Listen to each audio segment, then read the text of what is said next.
Tao Te Ching talvez seja o livro mais traduzido do chinês,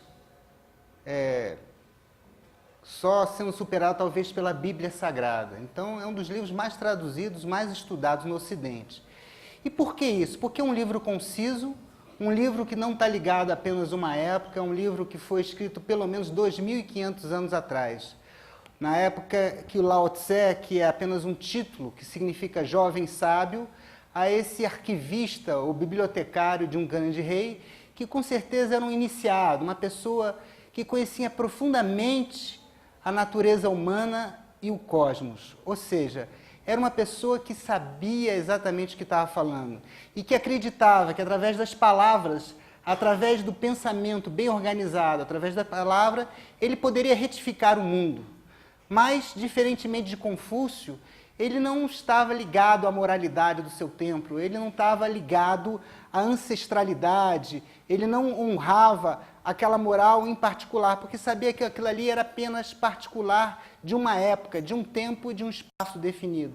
Ele estava ligado a uma coisa maior, que é exatamente a natureza humana. Por isso esse livro, como toda a escritura sagrada, deve ser lido com várias chaves. A primeira chave que a gente tem que ter é a chave individual, a chave espiritual. Sempre que o livro está falando de reis, de armas, de caminhos, de bem e de mal, isso está ligado à natureza interna do ser humano. Não é? Então, essa é uma figura desse grande sábio. Podem ter outras, né? Desse sábio chamado Lao Tse, que viveu há 2.500 anos. Isso aí é numa pintura de seda que está no Museu de Londres. Mas uma que eu gosto muito é esse retrato, que ele é visto em muitas capas desse livro do Tao Te Ching, que quer dizer o livro do sentido da vida. O Tao seria a representação do absoluto, o Deus, como a gente entende, mas não um Deus antropomórfico, a essência, o princípio universal. E ele é sempre retratado sobre um búfalo, um senhor, um velho que está montando um búfalo. Isso, do ponto de vista oculto, significa um ser que está dominando a sua natureza inferior ao animal.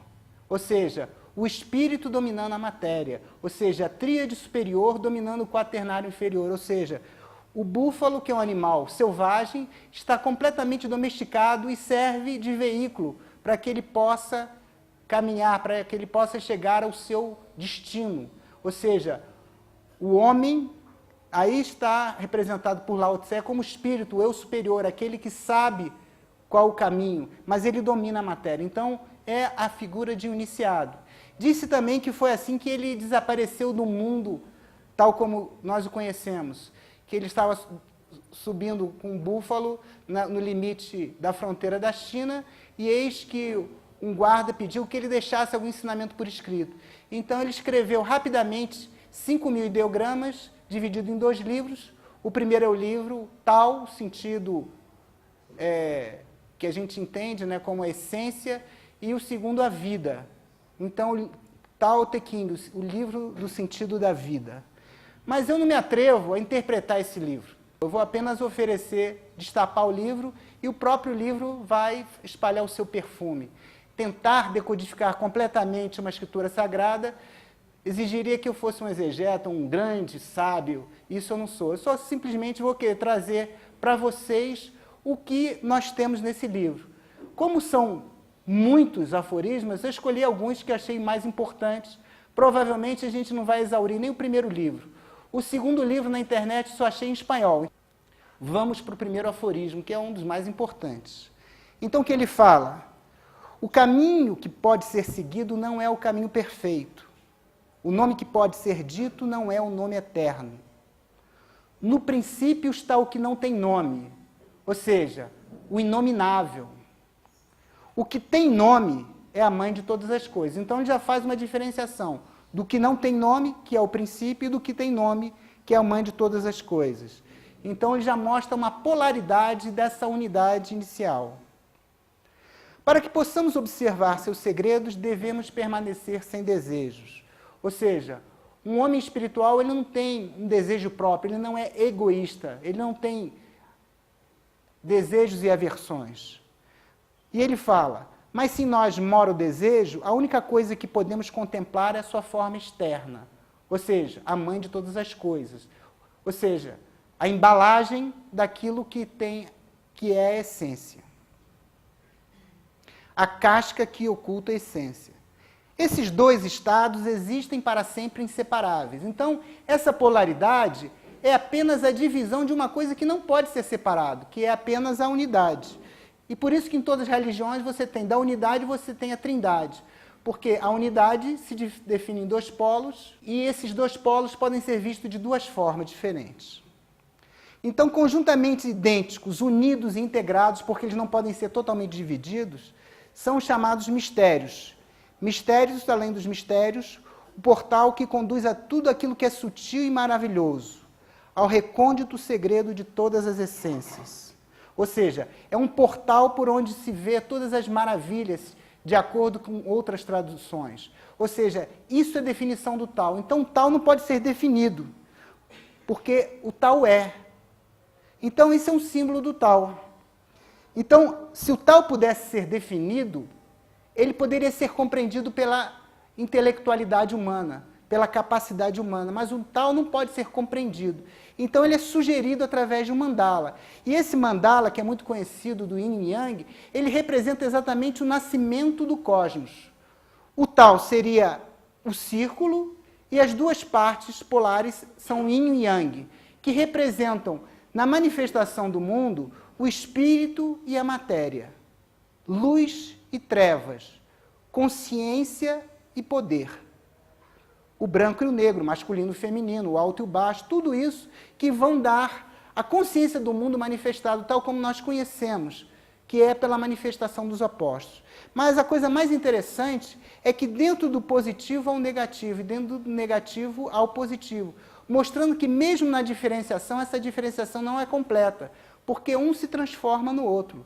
O pequeno se torna grande, o grande se torna pequeno, o que é fraco se torna forte, o que é forte se torna fraco, porque é uma dinâmica, há uma movimentação, porque o imutável, eterno, que a gente chama no ocultismo de Parabrahman, o absoluto, esse é imutável, eterno, esse não pode ser conhecido pela mente humana, esse é representado pelo círculo.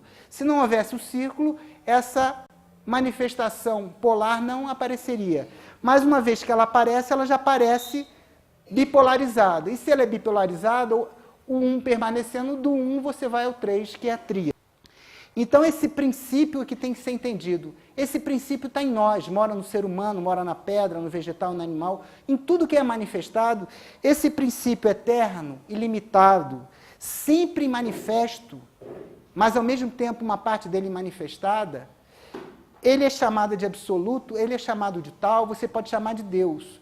Mas quando você antropomorfiza isso, você cria, conforme muitas religiões ocidentais, um Deus dos exércitos, um Deus mau, um Deus que castiga, um Deus que manipula, um Deus que pode comercializar, que pode ser amigo de um povo, inimigo do outro.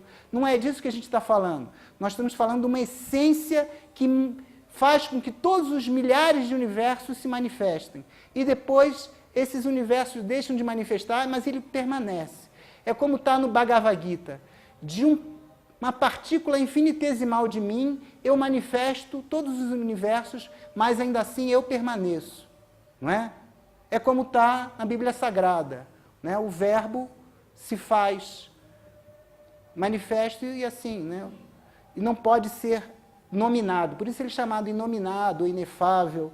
E essa é a manifestação dele. E é interessante ver como a gente pode deixar esse tal, essa corrente, aparecer em nós, desde que a gente não deixe o intelecto, o nosso desejo aparecer dizendo o que é melhor, o que é pior, o que eu desejo, o que eu detesto, o que eu gosto, o que eu não gosto.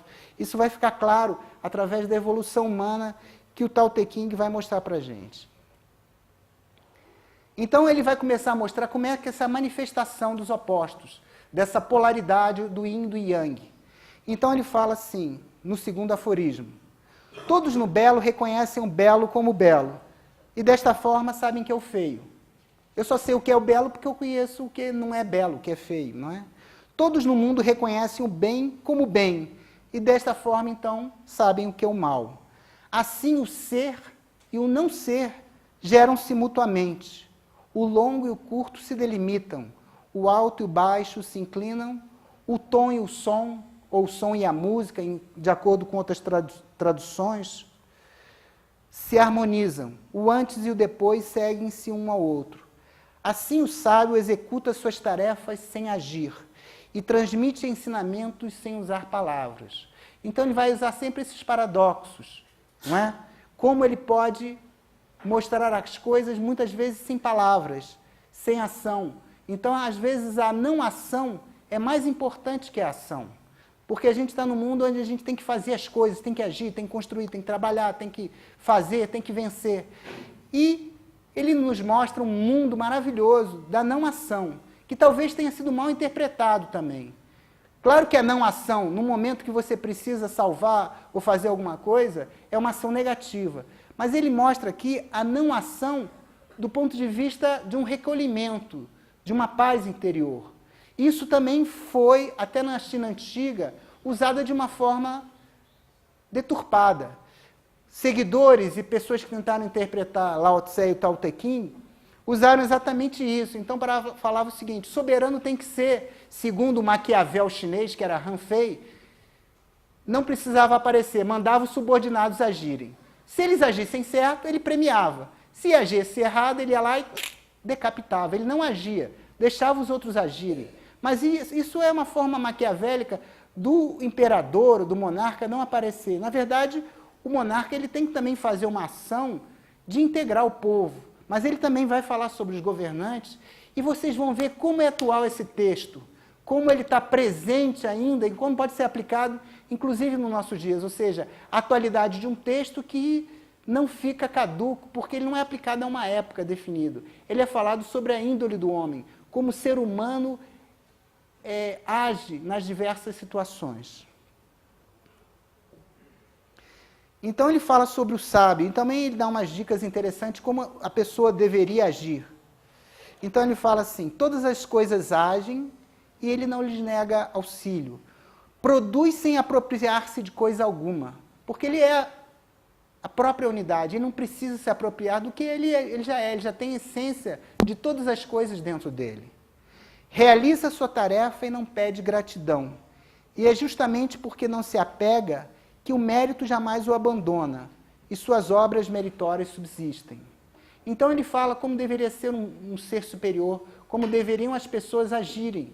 E depois mostra como as pessoas que não seguem o sentido da vida se perdem e muitas vezes sofrem. Então aí eu já pulo para o 8º aforismo, porque não dá para falar, são 81 aforismos. Isso é uma coisa super interessante, porque Lao Tse viveu 2.500 anos atrás, numa época fabulosa. No Ocidente estava Platão, Sócrates, havia a Biblioteca de Alexandria, e lá na Ásia Antiga tinha Platão, já tínhamos Confúcio, tínhamos o Lao Tse, e logo depois aparece o Buda. Então, personagens que realmente marcaram, pessoas assim que realmente mudaram a filosofia, a forma de ver o mundo.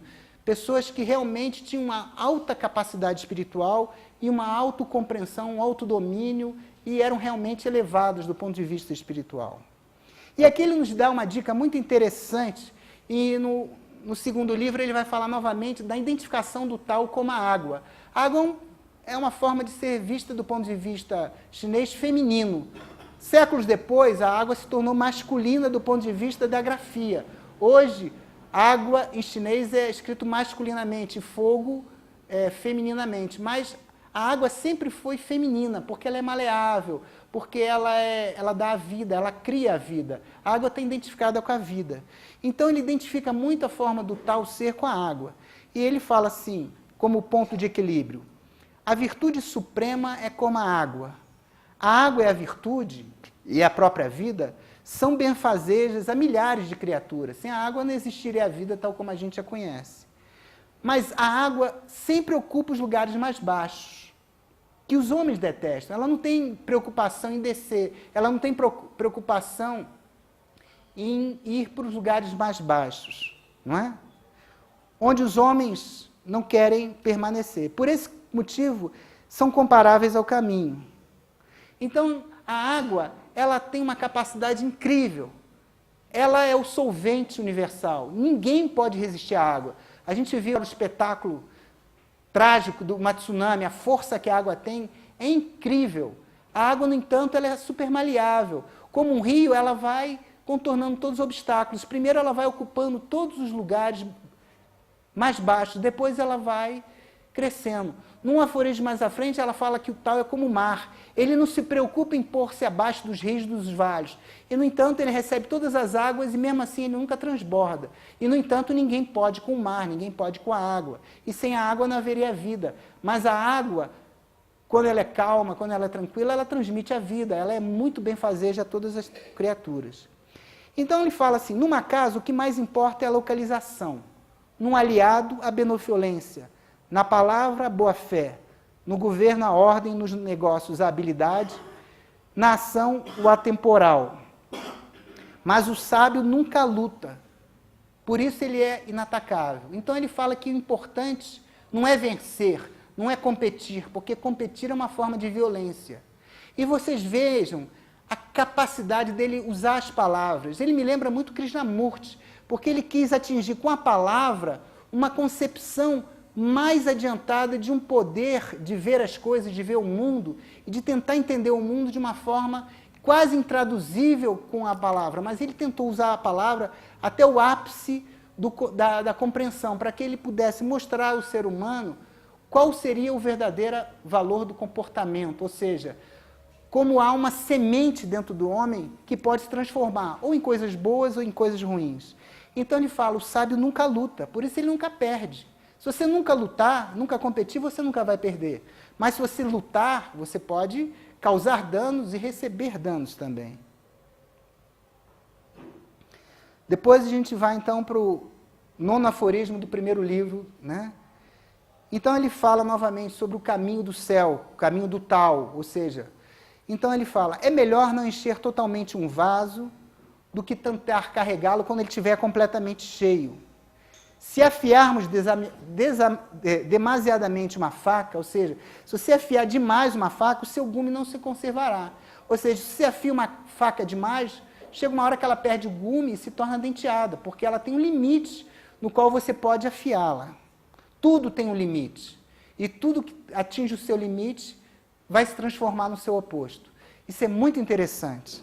Quando o ouro e o jade enchem um salão, seus donos não poderão manter a segurança. Isso é muito interessante. Nós estamos num mundo onde as elites querem ser ricas, querem juntar muitas riquezas. E ele mostra isso para a gente. Quando o ouro e o jade enchem um salão, seus donos não poderão manter a riqueza. Ou seja, se você junta muita riqueza, principalmente quando você está num país que tem muitas pessoas pobres e miseráveis, aí que você não vai conseguir manter, porque você provoca um desequilíbrio muito grande. E isso as elites estão fazendo hoje como faziam antigamente, né? Os governantes queriam estar muito ricos, mantendo os pobres muito pobres. Então, você vai provocar um desequilíbrio muito grande entre os que governam e os que são governados. Isso me lembra até uma passagem do talvez o que seja o único erro, né, da dinastia do Dalai Lama, porque ele recebia muitos presentes e tinha um palácio em que tinha muitos presentes, que tinha muito ouro, muito jade. Aí acabou que os chineses acabaram invadindo e hoje o Tibete é uma província da China, né? A China de hoje não é a China antiga, que tinha esses grandes sábios.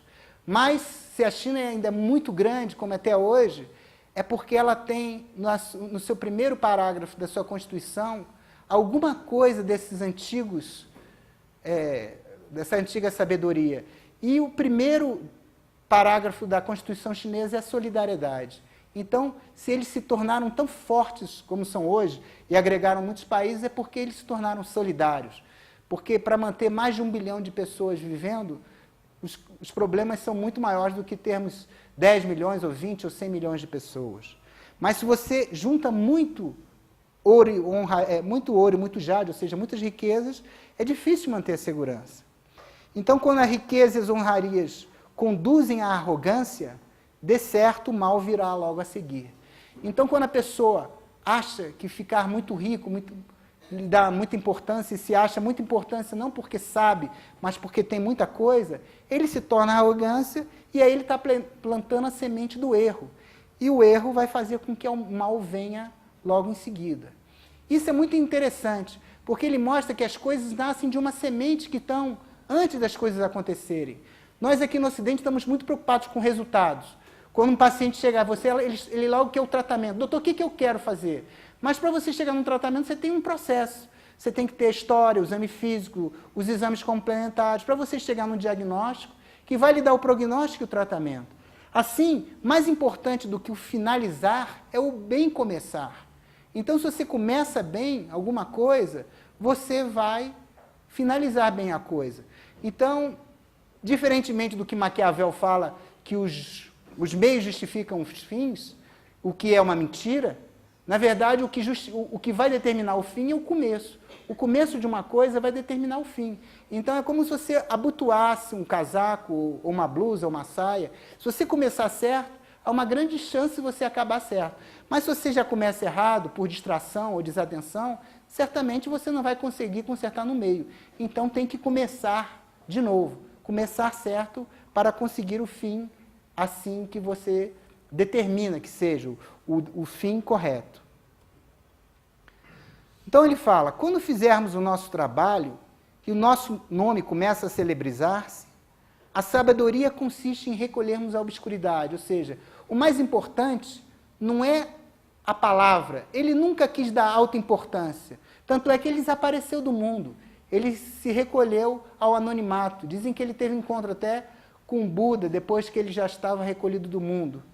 Então, o mais importante não é a embalagem, é a essência, é o ensinamento, mais importante do que o mestre. O que importa é o ensinamento, o que importa é a verdadeira palavra que conduz à retificação dos destinos, e não a alta importância do guru. E a gente vê que hoje tem muitos gurus que prestam-se a muita alta importância, e exigem dinheiro, e exigem uma série de regalias dos seus seguidores. E ele vai muito bem falar sobre como reconhecer um verdadeiro mestre, em aforismos posteriores. Então ele fala, o importante é recolhermos a obscuridade, e assim que a tarefa terminar. Ou seja, faz a tarefa e depois sai-se. Não adianta ficar se eternizando.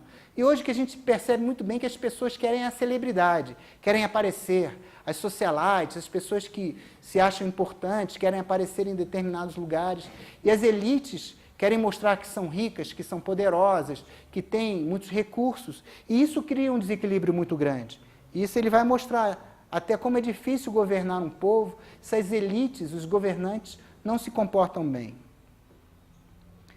Então, pulando para o 10º aforismo, ele fala sobre a qualidade misteriosa. E que ele chama no final desse aforismo que esse é o mistério da vida. A vida secreta do homem se deve a essa qualidade. Então ele fala, mantenha a alma sensível e o corpo animal numa unidade para que não possam separar-se. Isso é uma forma de yoga, isso é uma forma de recolhimento. Vocês vão ver que isso pode ser aplicado a cada um de nós como uma forma de meditação. Controla a força vital a fim de que transformes novamente numa unidade, ou seja, numa criança recém-nascida. Ele fala que a criança recém-nascida é como se fosse o nascimento da vida, ela é tenra, ela é frágil, mas ela tem toda a potencialidade de se transformar num grande ser, num grande homem, assim como uma pequena semente se transforma numa grande árvore. Quando afugentares as visões misteriosas da tua imaginação, então, quando você acalmar o seu corpo emocional, as suas emoções, quando você acalmar a tua mente, então tornar-te-á sem mácula. Purifica-te e não procures respostas intelectuais para o mistério.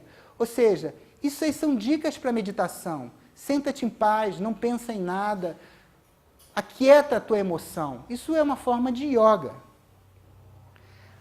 Amando o povo e governando o Estado, poderemos deixar de agir? Ou seja, esse povo e o Estado também podem ser, numa chave, os teus veículos mentais, emocionais e físicos. Não estão apenas jogando para a comunidade. Isso tem uma forma também de você ver desse ponto de vista. Mas pode ter sido aplicado também pode ser aplicado como uma visão individual, ou seja, o Estado e o povo como aquilo que você governa, que são os seus corpos, físico, emocional e mental. Então, se você deixa de agir, você entra na não ação. E entrando na não ação, acalmando o físico, emocional e mental, não pensando em nada, e tendo as emoções acalmadas, você pode entrar em unidade e atingir a possibilidade de ser indivíduo, entrar nessa unidade, em contato com o verdadeiro tal, que está no seio de todo ser e habita o ser humano também.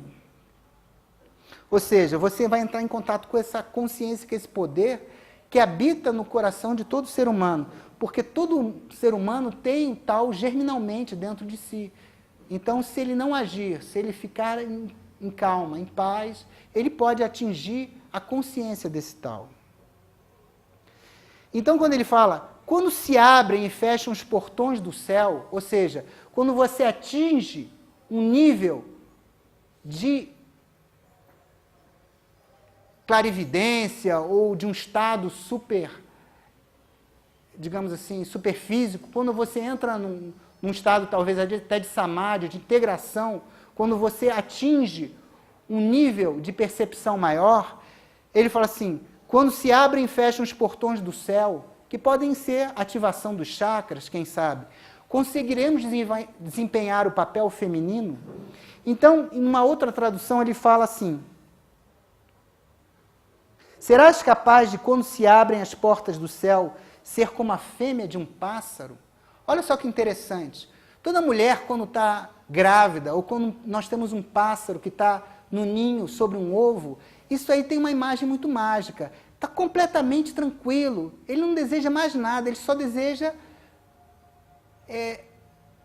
gerar aquele novo ser que saiu de dentro dele. Ou seja, como a unidade vem a diversidade, como o pai e o filho se complementam.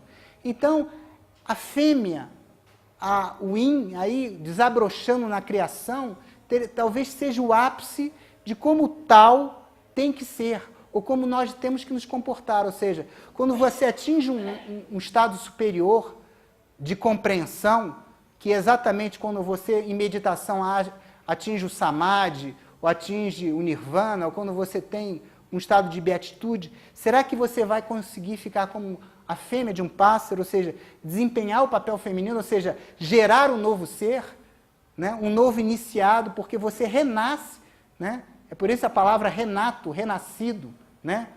Então, é a forma de um iniciado, ele gera um novo ser porque ele nasce novamente para uma nova vida. Ele se torna um verdadeiro imortal. Não um imortal do ponto de vista como temos na Associação Brasileira de Letras, que eles se autodenominam imortais, mas toda hora estão morrendo e estão deixando que outros assumam a sua cadeira. Imortal porque ele atinge o verdadeiro tal, que ele se identifica com essa unidade e ele sabe que não é simplesmente aquele corpo, que tem um corpo determinado, que tem um tempo determinado. É muito identificado com a cerimônia dos cães de palha.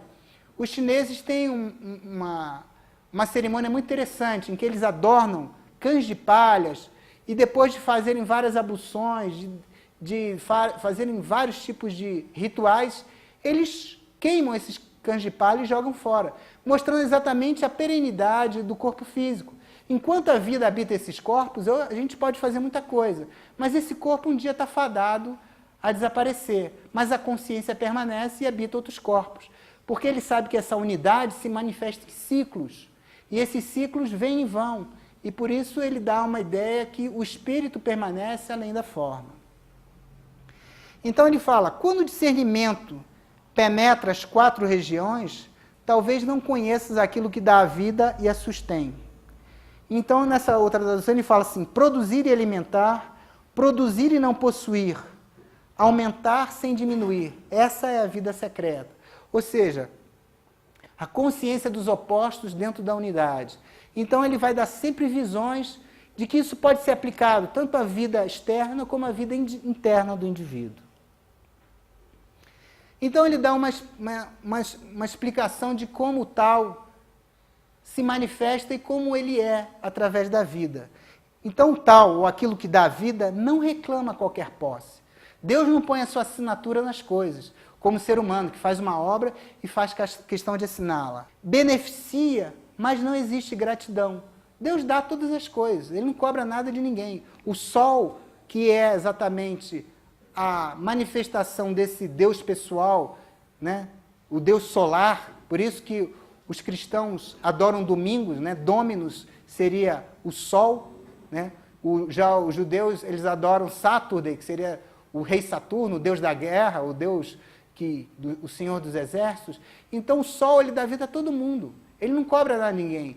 Ele dá o sol sobre os bons e os maus, os justos e injustos, de todas as cores, de todos os credos. Ele dá a vida para todos os seres. Então ele mostra que a vida, ela dá e não exige nada, beneficia e não exige gratidão, comanda, mas não exerce autoridade. E isso ele chama de qualidade misteriosa. Então ele vai falar sobre a virtude do vazio, que é a própria forma de o não ser se expressar. Então ele fala, 30 raios unem-se num cubo formando uma roda. Mas é o vazio central que permite a utilização do carro. Então, mais importante do que a roda seria o vazio, onde os raios estão. Modelai o barro para fazer um jarro, ou seja, mais importante que o jarro é o vazio no qual o jarro se apresenta. Recortai no espaço vazio as paredes e portas a fim de que um quarto possa ser usado. Então, a utilidade está no vazio, não simplesmente nas portas, nas janelas, no jarro, porque muitas vezes nós damos mais importância ao jarro do que o líquido que contém esse jarro. Ou seja, muitas mais vezes a gente dá mais importância à pessoa do que fala do que o que ela está falando. Então isso é muito mais importante, é o ensinamento, a essência, esse vazio, mais do que a manifestação, do que o livro, a pessoa ou aquilo que está aparecendo. Ou seja, o veículo no qual a essência aparece.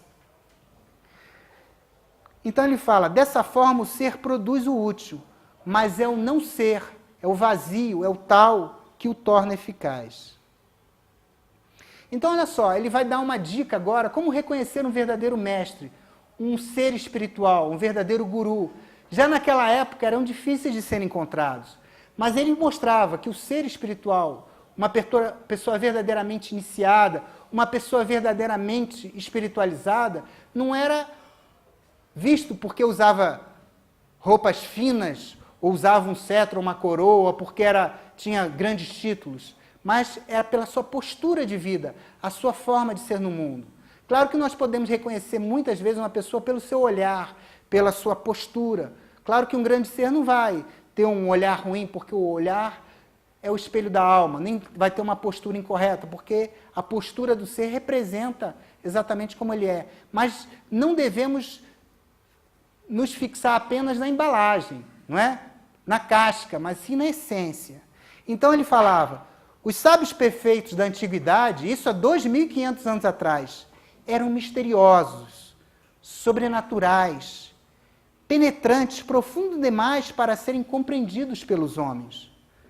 Não podendo ser compreendidos, errônea será toda a descrição. O que deles podemos dizer é apenas uma pálida aproximação da realidade. Olha só, eram atentos como o homem que cruza o tormentoso rio em pleno degelo depois do inverno.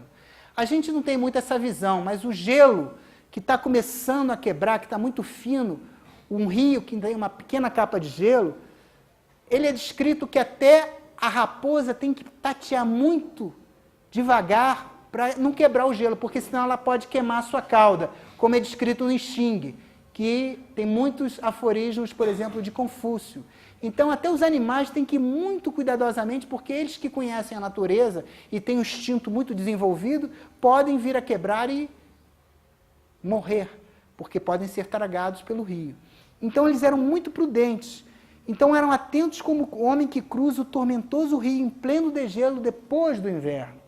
Porque quando a camada de gelo é grossa, qualquer um pode passar. Até um caminhão pode passar no rio. Mas quando o gelo está fino, ele pode se quebrar, tem que ir com muito cuidado, como se pisa em algodões, com muito tato. Prudentes como aquele que é hóspede de alguém muito cerimonioso, evanescentes como o gelo ao derreter, despretensiosos como a madeira bruta que não recebeu qualquer forma das mãos humanas. Ou seja, ela ainda é original, ainda é tosca, ela ainda é como veio da natureza. livres como o vale, turvos como a água enlameada. Olha só que coisa interessante. Podem ser turvos como a água enlameada, porque eles não se preocupam em estar nos lugares mais baixos, onde a lama está. E muitas vezes eles estão junto com os mais pobres. Estão até vestidos de roupas toscas. Mas em outro aforismo ele vai mostrar que, às vezes, eles se parecem até como mendigos e até parecem, junto à humanidade, às comunidades humanas, até às vezes como pessoas que não têm nada, são até pedintes. Então ele fala, quem pode, pela serenidade, purificar pouco a pouco o que é impuro? Quem pode tornar-se calmo e assim para sempre permanecer? Aquele que segue o caminho perfeito não deseja estar cheio de coisa alguma.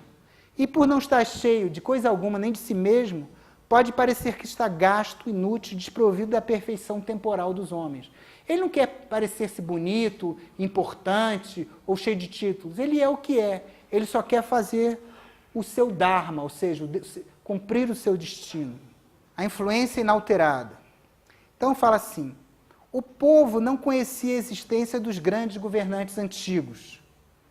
Depois vieram aqueles que o povo amava e honrava. E a seguir surgiu o medo. E, por fim, o desprezo popular aos que se intitulam governantes. Como isso está moderno hoje, né?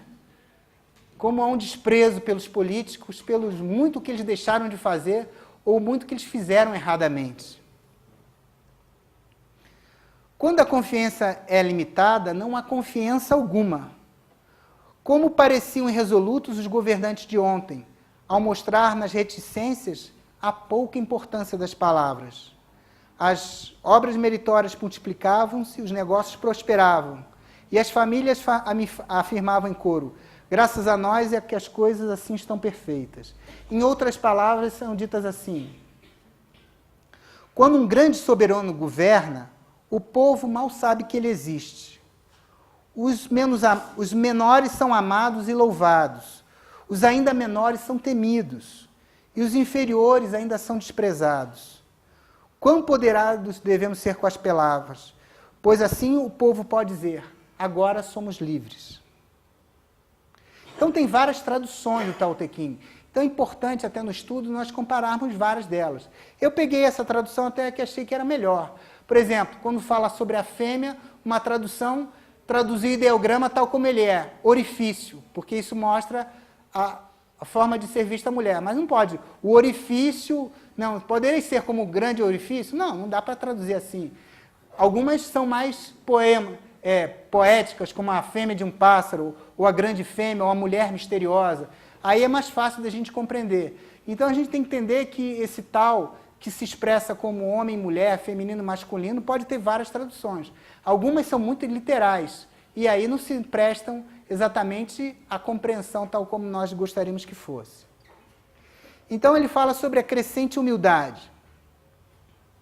O incompleto será completado, o curso endireitado, o vazio preenchido, o gasto renovado. O vazio preenchido, o gasto renovado, o insuficiente aumentado, o excessivo dissipado. Então uma coisa se torna a outra, né?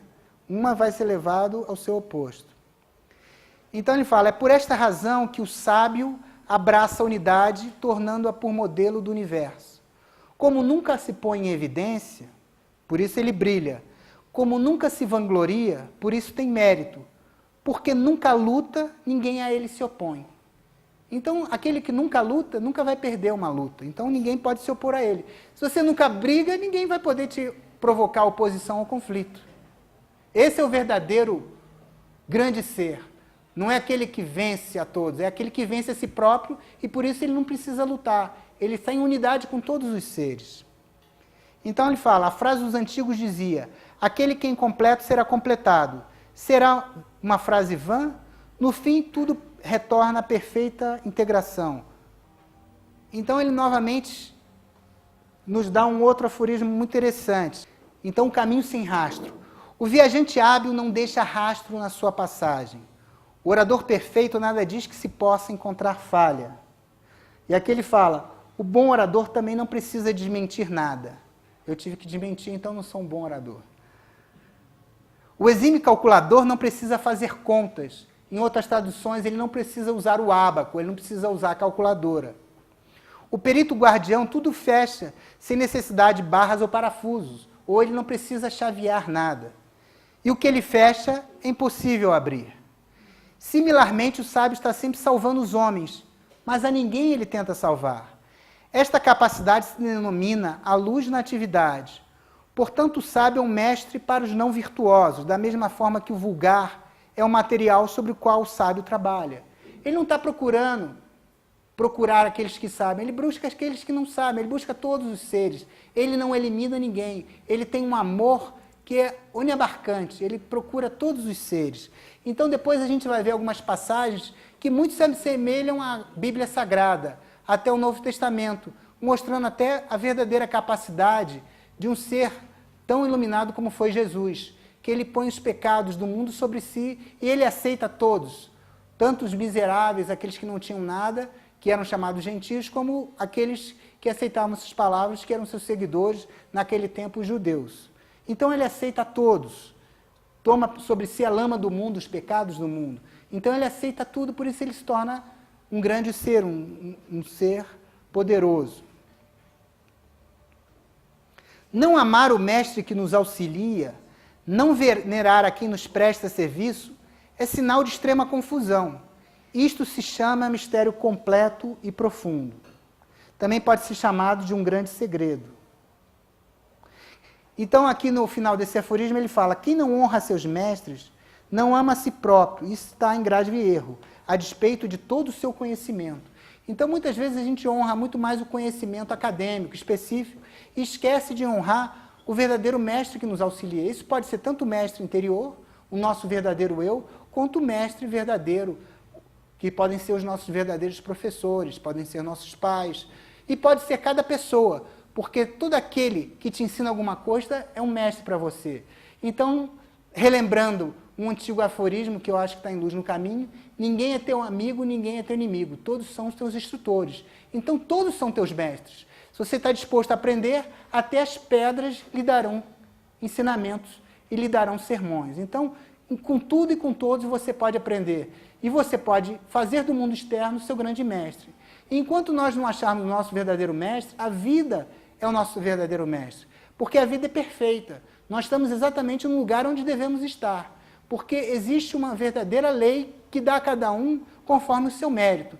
Se você hoje é tal como é, e se compara, baixo, grande, pequeno ou fraco, branco, negro, poderoso ou fraco, isso depende do seu mérito. E se você não está satisfeito com isso, você pode mudar. Mas isso vai depender do seu esforço, do seu trabalho. E aqui ele nos dá uma advertência muito interessante contra as armas, contra a guerra. E eu relembro como isso é atual. Nós tivemos há pouco tempo um plebiscito sobre as armas. E não importa o resultado desse plebiscito, porque talvez o povo tenha se posicionado muito mais de uma forma política do que a favor ou contra as armas. Não é? Mas aqui a gente vai falar sobre as armas, sobre a guerra. E ele fala, apesar de ser um livro muito sintético, muito conciso, ele nos dá uma advertência muito importante sobre o que são a consequência do uso das guerras e os usos das armas, seja lá quais forem. Então ele fala o seguinte: aquele que está perto do governante em harmonia com tal, não mostra sua força ao reino pela quantidade de suas armas. A força logo terá força contra si. Onde acampa uma tropa, o campo desaparece, e em pouco tempo os espinhos nascem onde haviam as flores, ou seja, virá a fome, virá a consequência das guerras. E logo a seguir irromperão as guerras. O virtuoso atinge a sua meta sem utilizar a força, conquista sem infligir sofrimento, sem destruir, sem orgulho, sem explorar o próprio sucesso, depois ele para. Vence sem violência. Quando os homens usam a força bruta, eles envelhecem, pois ela se opõe ao tal, à vida. E tudo que se opõe ao tal perece prematuramente. Esta é uma advertência contra a guerra. Então ele fala da importância de evitar a guerra, de evitar o uso das armas. Então olha só o que ele fala sobre as armas. Se talvez os grandes governantes tivessem lido um pouco do Tao Te Ching, não teriam feito um plebiscito sobre se deve ter armas ou não. A resposta aqui é muito clara. As mais belas armas são instrumentos de fidelidade, porque as armas foram feitas para matar, para ferir. São odiosas a todas as criaturas. Aqueles que seguem o Tao não as empregam jamais. O homem superior considera normalmente o seu lado esquerdo, o lado do coração, o lado da honra. Mas em tempo de guerra é o direito, o lado da razão.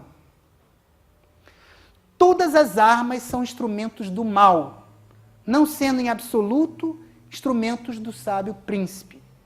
Ele as usa somente quando premido pela necessidade.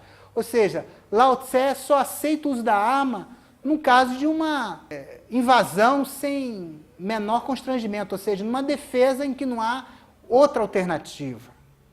Ele as usa somente quando premido pela necessidade. A calma e o repouso são o que ele valoriza. A vitória pelas armas, pela força das armas, lhe é indesejável.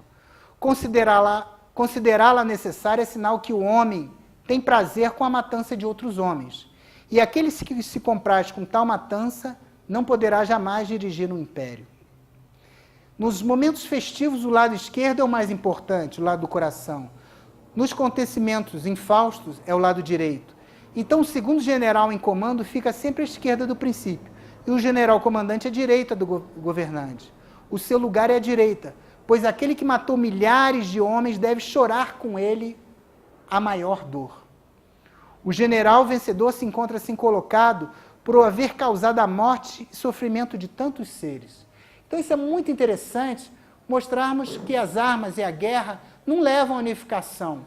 Isso tanto serve aplicado ao ser humano, como aplicado também a uma grande comunidade, a um país. Né? Não vai ser pela guerra, pela força, que nós conseguiríamos controlar tanto o ser interior, quanto as grandes nações. Isso a gente vê hoje. A Europa sempre foi dividida em muitas tribos e nações pelas guerras. Muitos tentaram até unir o mundo, Napoleão, Alexandre, mesmo assim, esses impérios nunca conseguiram se manter pela força. Mas hoje, premidos pela necessidade econômica e talvez até por ideias mais grandiosas do que a guerra, a comunidade europeia está se unindo. Então, nós temos só uma única moeda, sem deixar de preservar as diferenças, sem deixar de preservar os valores, as culturas e até as linguagens de cada povo, as pessoas estão se unindo por uma necessidade maior do que a guerra.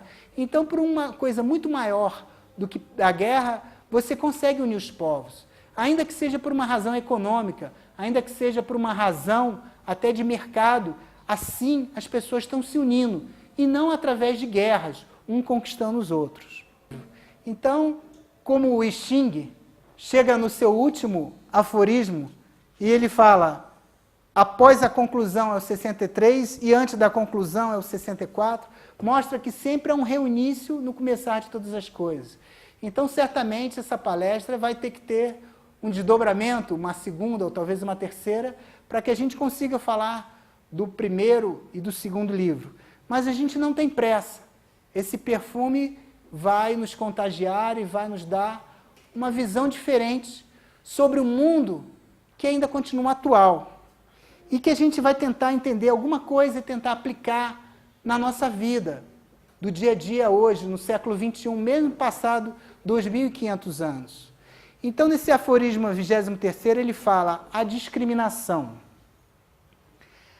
Então, ele dá uma ideia muito interessante, que é muito atual, e que se parece muito com os aforismos do Senhor Buda, que ele fala, quem vence mil exércitos é um grande ser, mas quem vence a si mesmo, esse é invencível. Então, por exemplo, mais importante do que vencer mil exércitos é vencer a si próprio, é se conquistar. E olha só o que Lao Tse fala 2.500 anos atrás. Aquele que conhece os homens é inteligente, mas é aquele que conhece a si próprio, que tem autoconhecimento, esse mesmo é iluminado. Aquele que vence os homens é forte, mas aquele que vence a si mesmo, esse é realmente poderoso. Aquele que está satisfeito com o que tem, esse é rico, não precisa de mais nada. Aquele que age com energia tem a vontade firme. E aquele que não falha nos requisitos de sua posição, esse continua. Aquele que morre e todavia não perece, esse atinge a imortalidade. Então, essas frases todas podem ser vistas por várias chaves, aplicadas ao ser humano, visto do ponto de vista espiritual, ou seja, do espírito observando a sua personalidade, ou da sua personalidade observando como ela pode se transformar para captar a visão do eterno, a visão da verdadeira iluminação.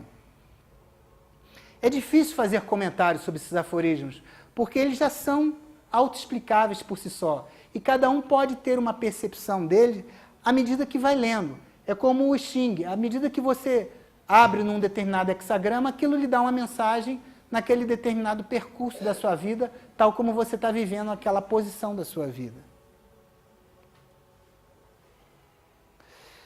Então ele fala sobre o exercício do governo.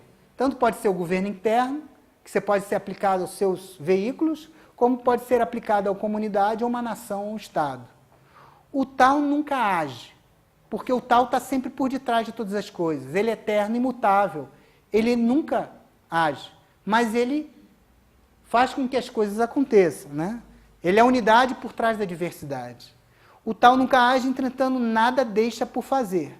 Se os príncipes e os reis a ele seguissem, as 10.000 coisas, ou toda transformação, tudo que teria que acontecer se transformaria por si mesmo.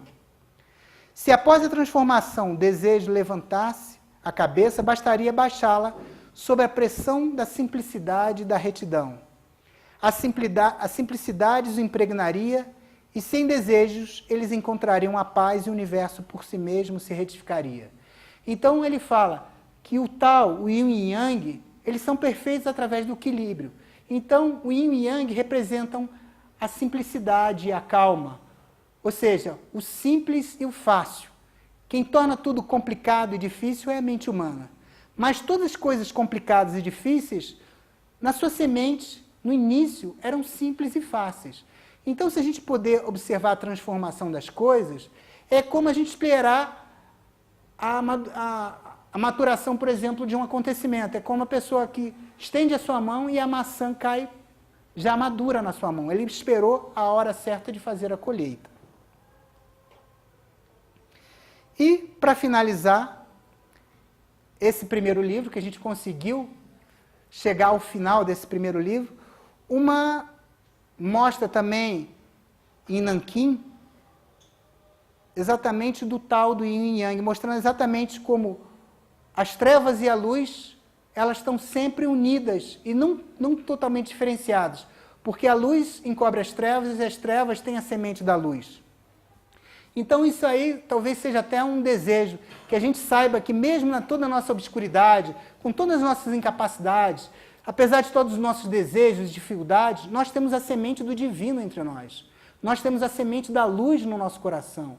E se a gente aprender a não pensar, a estar em paz, a estar em equilíbrio com os nossos veículos físico, emocional e mental, talvez essa luz possa crescer. E essa luz possa, como a verdadeira perfume do tal, tomar conta do nosso ser e nos dar uma visão do divino que existe tanto na natureza como no ser humano. E no mesmo os seres mais inferiores, mesmo numa pedra, num vegetal, num animal, o princípio da divindade ali está. Porque em todos e em tudo o tal se manifesta. E em tudo ele está presente. E assim nós podemos ter uma reverência também à natureza, como ela é manifestada. Porque existe uma beleza, uma força, uma sabedoria muito grande na forma como o mundo se manifesta. Porque neles tem o tal, o yin e o yang, ou seja, a manifestação se manifesta numa trindade e esse nas 10.000 coisas, como dizem os chineses, ou seja, em toda a manifestação de seres. Então, assim, a gente não deseja nada, porque a gente já tem tudo dentro de nós. Nós já temos essa potencialidade dentro do nosso coração. Por isso, eu vou acabar essa palestra mostrando essa visão do tal do yin e yang, que elas possam, através dessas palavras, nos mostrar que nós temos uma capacidade muito grande, desde que a gente aprenda a não guerrear conosco mesmo, guerrear com as nossas paixões, com os nossos desejos, porque dentro do ser humano existe uma contradição muito grande, existe uma guerra interna. Por isso que o Bhagavad Gita é a expressão do mundo numa guerra, a guerra do ser humano com suas próprias paixões, seus próprios pensamentos. Por isso que no Bhagavad Gita você tem expressão de determinados príncipes em determinados exércitos que representam exatamente as emoções humanas, a cobiça, o ódio, o egoísmo, o qual você tem que combater para nós nos tornarmos um verdadeiro iniciado, como Lao Tse conseguiu apaziguar a sua personalidade e tornar o seu animal, que representa as suas paixões, o seu corpo físico, emocional e mental, um dócil búfalo que o leva através do caminho. E assim ele pode atingir a sua vida imortal. E, como ele fez, ele desapareceu do mundo, ele não quis os méritos para ele. Mas o seu livro permanece, os seus ensinamentos permanecem. E esse livro, certamente, motivou centenas e milhares de pessoas ao longo desses anos, tanto no Ocidente como no Oriente. Por isso a importância do estudo das religiões comparadas. Eu espero que numa segunda palestra a gente possa abordar o segundo livro, que agora fala sobre o sentido da vida, e que ele vai falar sobre os aspectos de uma forma mais direcionada, já que a gente já tem uma noção de como o cosmos aparece, né, nessa dualidade, nessa bipolaridade, e como isso está dentro do homem e como isso está na natureza. E como a gente tem que respeitar essa polaridade que existe em todos nós. Dentro do homem há uma mulher, há um feminino. Por isso que em outras palestras eu mostrei como o feminino pode ser criativo e como tem homens que desenvolveram essa criatividade, como Chico Buarque, como Gilberto Gil, como Dalai Lama, que expressaram isso com ternura, com amor, com uma expressão até muito feminina. E como tem muitas mulheres que têm uma capacidade até muito masculina, porque tem uma alma empreendedora, criativa também, e são capazes de tomar posições importantes, são chefes, são diretoras, se tornam presidentes, senadoras, tomam, às vezes, posições de comando, porque tem essa capacidade dentro de si. Então, o masculino e o feminino, o poder e a consciência, espírito e matéria, estão em todos os seres. Tanto no homem como na mulher, tanto nos animais como nos vegetais, tanto nos seres que também não são materiais. E ele vai falar disso, que existem seres que não são materiais, mas que têm uma matéria mais sutil. Mas mesmo um espírito imaterial, como uma fada, como um grande ser, ele também tem alguma coisa de matéria, mas é uma matéria mais sutil, ele tem muito mais consciência, muito mais espírito, porque a sua matéria é muito mais sutil. E só assim ele pode se manifestar. Mas sempre dentro dessa manifestação existe o tal por detrás. Dentro de todo o mutável, dentro de toda a manifestação, a unidade está por detrás. E por isso que nessa unidade, nessa manifestação, existe uma grande lei, que é chamada entre nós de karma, que faz com que o dharma de todos os seres possa existir e que exista, então, um equilíbrio na natureza. E esse equilíbrio que a gente deve atingir dentro de nós, fazendo com que o espírito e a matéria estejam a serviço dessa consciência maior, que a gente chama de Deus inominável, inefável, ou divino que habita em cada um de nós.